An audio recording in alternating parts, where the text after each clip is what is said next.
Welcome back. Bahamian women getting much needed assistance in the fight against breast cancer. Janae Noel Ferguson tells us that a nonprofit organization based in the United States made a sizable donation today.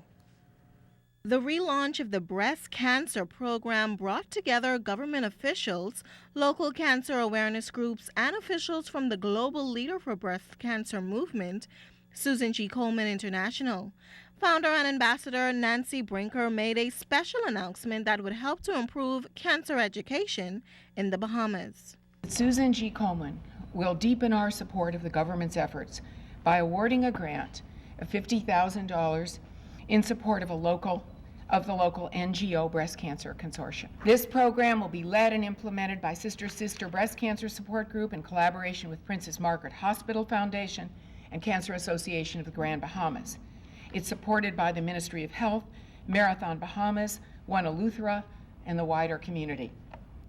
This generous grant's been made possible by my dear friend, Ms. Tina Lewis, a 3-time breast cancer survivor. Komen will be matching Ms. Tina's grant of $50,000. Local cancer group Sister accepted the grant and called on the community to become involved. We are confident that working together we can bring about changes within our breast cancer health.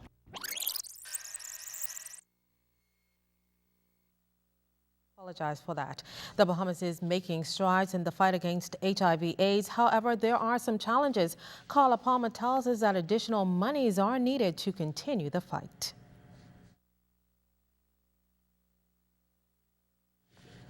Well, we don't have that story, but Junior Chief in Bahamas has a new acting executive director. He's former Chamber of Commerce executive director and past most distinguished achiever, Philip Simon. Simon takes up the post as JA prepares to move into its 34th year and as the organization changes. This will include a move of the office from the headquarters of the Ministry of Youth to the current location here at Bay Street.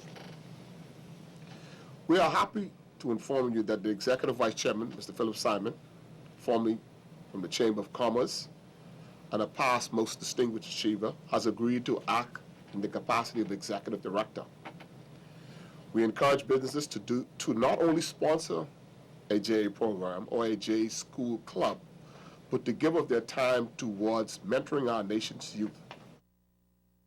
Simon indicated that JA is expanding and he's glad to be a part of the growth. We are expanding our club programs throughout the Family Islands and also here in New Providence. We anticipate thousands of students, hopefully, to be a part of Junior Achievement Bahamas. It's very important also to highlight the fact that next week, Thursday the 20th, we are hosting a fundraising reception where we invite alumni, corporate sponsors, etc. to attend.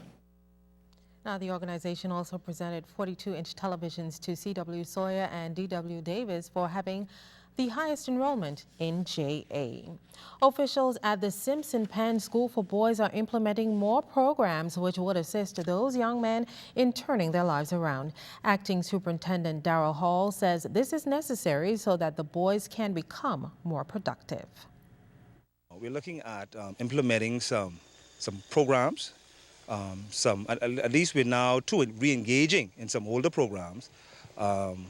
Boys Brigade, GGYA, we have the Pathfinders here. These are programs now we're gonna look at and we're gonna let them focus on developing the young men.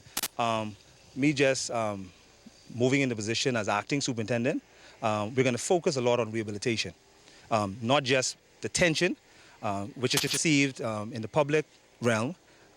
We're gonna focus on rehabilitation as well as detention. However, we want the end product to be productive.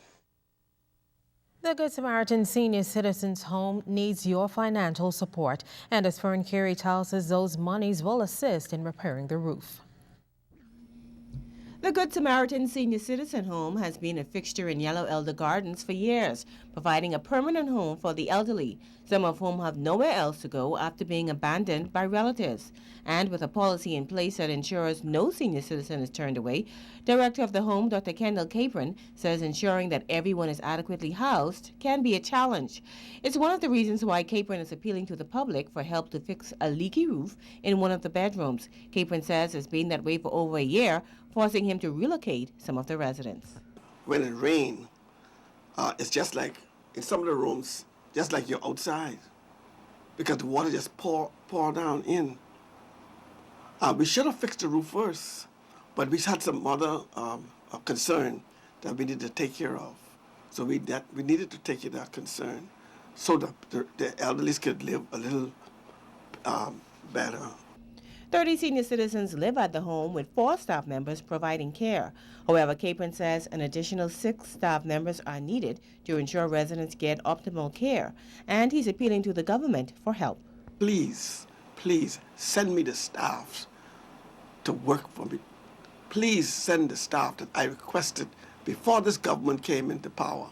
I request from the former government, I speak with the former Prime Minister, that please have 6 persons to work for us. And he promised to help us. He's not here now. It's in your hand. For ZNS News Network, I'm Fern Carey. Well,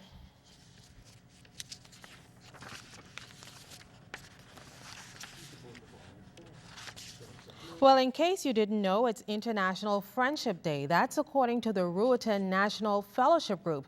Today, they presented Tourism Minister, the Honorable Obi Welshcombe, with a proclamation making that declaration. The proclamation was presented by the group's liaison, who is also Planning and Development Chairman for the Greenville community in North Carolina. More than 200 members are visiting the Bahamas for their annual fall meeting. The group will also head to Grand Bahama.